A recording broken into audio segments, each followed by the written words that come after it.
Pernah nggak sih ngerasa capek banget secara spiritual? Udah ngaji ke sana-sini, ikut kajian di mana-mana, tapi kok rasanya kayak jalan di tempat aja gitu? Nah, hari ini kita bakal ngebahas sebuah metode yang namanya rumus langit. Sebuah pendekatan yang katanya nih bisa ngasih kejelasan di tengah semua kebingungan itu. Yuk, coba kita jujur sama diri sendiri deh, lewat pertanyaan ini. Setelah sekian lama belajar, mungkin bertahun-tahun, kenapa ya kadang hidup tuh masih aja terasa ribet, rumit, dan kayak nggak punya arah yang jelas? Nah, pertanyaan inilah yang jadi pondasi dari obrolan kita hari ini. Biar nggak pusing, kita akan bedah ini lewat 4 tahap. Pertama, kita akan akui dulu adanya kebuntuan spiritual. Terus, kita buka perspektif baru yang lebih segar.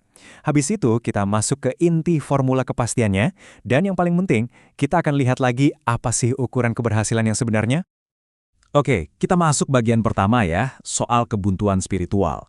Ini tuh perasaan di mana semua usaha kita belajar agama, rasanya kok sia-sia, nggak menghasilkan ketenangan atau arah yang kita cari-cari selama ini. Nah, sumber yang kita bahas ini punya istilah yang keren banget buat ngegambarinya. Umek-umek, ora madep mantep.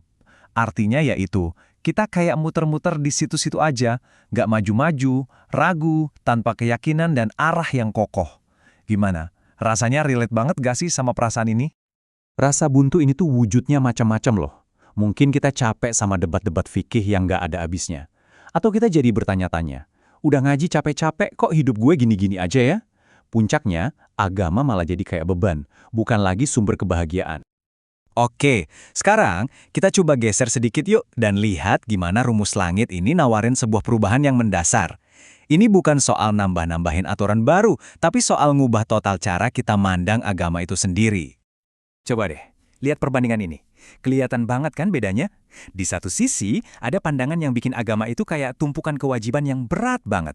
Tapi, rumus langit ini ngajak kita buat pindah ke sisi yang lain, di mana Islam itu adalah solusi, jalan keluar, dan sebuah perjalanan pribadi yang bikin kita damai, bukan malah ngerasa dihakimi terus. Nah, kutipan ini benar-benar nangkep inti dari pergeseran cara pandang itu. Agama itu kan pada dasarnya datang sebagai solusi, sebagai rahmat, harusnya dinikmati, bukan jadi beban yang numpuk dan malah bikin kita lemes. Ini filosofi utamanya. Oke, cara pandangnya udah diubah nih. Terus, gimana cara kerjanya? Nah, disinilah kita masuk ke rumusnya. Sebuah metode yang punya struktur jelas buat ngasih kita kepastian. Kita kan hidup di zaman di mana sains itu kayaknya pasti banget ya, ada rumusnya. Nah, rumus langit ini mau bilang, jangan salah, agama itu nggak harus serba nggak pasti. Ajaran Tuhan itu pasti, dan kepastian itu ternyata bisa dirumuskan. Jadi, formulanya apa dong? Simple aja, ada 3 pilar utama yang nopang ini semua. Pertama, kepastian dalil. Semuanya harus ada dasarnya yang kuat. Kedua, jalan tengah. Selalu seimbang, nggak ke kiri atau ke kanan banget. Dan yang ketiga, bertahap, belajarnya pelan-pelan, selangkah demi selangkah. Artinya gini, dalam praktiknya, nggak ada lagi tuh asumsi atau pendapat pribadi yang liar. Semuanya punya rujukan yang jelas. Kita juga diajak buat nggak gampang nyalah-nyalahin, tapi cari titik tengah yang adem. Dan yang paling penting, kita belajar sesuai porsi. Biar nggak overdosis ilmu yang ujung-ujungnya malah bikin pusing sendiri. Nah, sekarang kita sampai di bagian yang paling penting nih, paling krusial. Buat apa coba semua teori ini? Tentu aja buat perubahan yang nyata dong. Yuk kita lihat gimana rumus langit ini ngertiin sukses itu. Coba deh kita renungin bareng-bareng. Biasanya apa sih yang jadi ukuran kita kalau kita bilang sebuah pengajian itu sukses? Apa karena kita nangis-nangis di sana? Atau karena fasilitasnya enak, AC-nya dingin? Atau ada hal lain? Lihat deh bedanya di sini. Jauh banget. Ukuran yang biasa kita pakai itu seringnya cuma sesaat.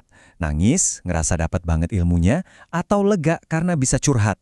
Tapi rumus langit ini naikin standarnya. Ukurannya bukan pas kita di sana, tapi setelah kita pulang. Ada nggak perilaku kita yang berubah jadi lebih baik? Ada nggak kebiasaan jelek yang kita tinggalin, dan kebaikan baru yang kita mulai? Dan ini dia, ini nih, poin pamungkasnya yang diungkapin dengan pas banget oleh KH Muhadjir Sultan. Sukses yang beneran itu bukan soal pengalaman emosional pas di dalam majelis, tapi soal dampak nyata berupa perubahan perilaku di kehidupan kita sehari-hari. Itulah tujuan akhir dari semua ilmu. Jadi, intinya sebetulnya simple banget, tapi dalam. Ilmu itu harus jalan bareng sama amal. Kombinasi dua hal inilah yang bakal ngelahirin perubahan nyata.